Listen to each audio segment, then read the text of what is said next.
ಎಲ್ಲರಿಗೂ ನಮಸ್ಕಾರ. ನನ್ನ ಹೆಸರು ಪಲ್ಲವಿ ಶ್ರೀಧರ್ ಭಟ್. ನನ್ನ ಮಗಳ ಹೆಸರು ನಾಗಶ್ರೀ ಶ್ರೀಧರ್ ಭಟ್. ಅಮ್ಮ ಮಗಳು ಸ್ಪರ್ಧೆಯಲ್ಲಿ ನಾವು ಭಾಗವಹಿಸುತ್ತಿದ್ದೇವೆ. ಮಕ್ಕಳ ಜೊತೆ ನಾವು ತಿಂಡಿಗಳನ್ನು ಮಾಡುವುದರಿಂದ ಬೆಂಕಿ ರಹಿತ ಸ್ಪರ್ಧೆಯನ್ನು ಇಡಲಾಗಿದೆ. ನಾನು ಗಿಲ್ಮೆಟ್ ಅನ್ನು ಮಾಡಲು ನಿರ್ಧರಿಸಿದ್ದೇನೆ. ಇದಕ್ಕೆ ಬೇಕಾಗುವ ಸಾಮಗ್ರಿಗಳು: ಟೊಮೆಟೊ ಹಣ್ಣು, ಉಳ್ಳಾಗಡ್ಡೆ, ಕೊತ್ತಂಬರಿ ಸೊಪ್ಪು, ರುಚಿಗೆ ತಕ್ಕಷ್ಟು ಉಪ್ಪು, ಖಾರ ಪುಡಿ, ಹುಣಸೆ ಹಣ್ಣು, ಮಂಡಕ್ಕಿ, ಖಾರ.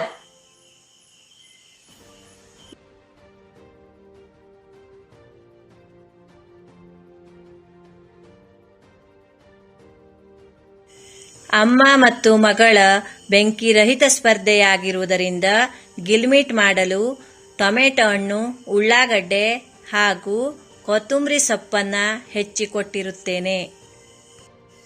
ಗಿಲ್ಮಿಟ್ ಮಾಡುವ ವಿಧಾನವನ್ನು ತೋರಿಸಿಕೊಡುತ್ತೇನೆ.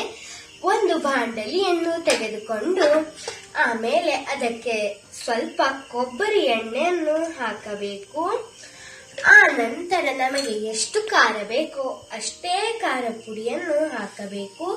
ಆ ನಂತರ ನಮಗೆ ಎಷ್ಟು ಹುಳಿ ಬೇಕೋ ಅಷ್ಟೇ ಹುಣಸೆ ಹಣ್ಣಿನ ರಸವನ್ನು ಹಾಕಬೇಕು.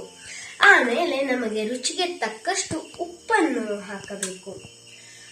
ಆ ನಂತರ ನಮಗೆ ನಾವು ಹೆಚ್ಚಿಟ್ಟಿದ್ದಂತಹ ಟೊಮೆಟೊ,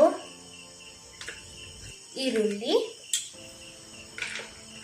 ಹಾಗೆ ಕೊತ್ತಂಬರಿ ಸೊಪ್ಪನ್ನು ಹಾಕಬೇಕು.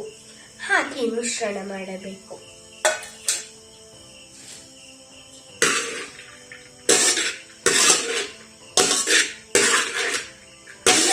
ಚೆನ್ನಾಗಿ ಮಿಶ್ರಣ ಮಾಡಿದ ಮೇಲೆ ಇದಕ್ಕೆ ಎಷ್ಟು ಬೇಕು ಅಷ್ಟು ಮಂಡಕ್ಕಿಯನ್ನು ಹಾಕಬೇಕು. ಮನೆಯಲ್ಲಿ ಎಷ್ಟು ಜನರಿದ್ದಾರೆ ಮಾತ್ರ ಅಷ್ಟು ಮಂಡಕ್ಕಿಯನ್ನು ಹಾಕಬೇಕು. ಆ ನಂತರ ಚೆನ್ನಾಗಿ ಮತ್ತೊಂದು ಬಾರಿ ಮಿಶ್ರಣ ಮಾಡಬೇಕು.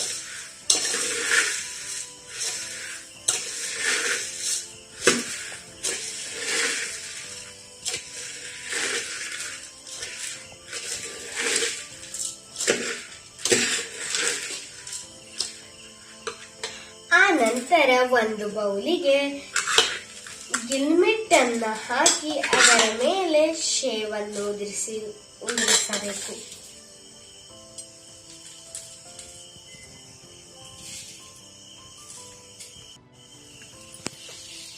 ಈ ನನ್ನ ಚಿಕ್ಕ ಪ್ರಯತ್ನಕ್ಕೆ ನಿಮಗೆಲ್ಲರಿಗೂ ಇಷ್ಟವಾದರೆ ಲೈಕ್ ಮಾಡಿ, ಶೇರ್ ಮಾಡಿ.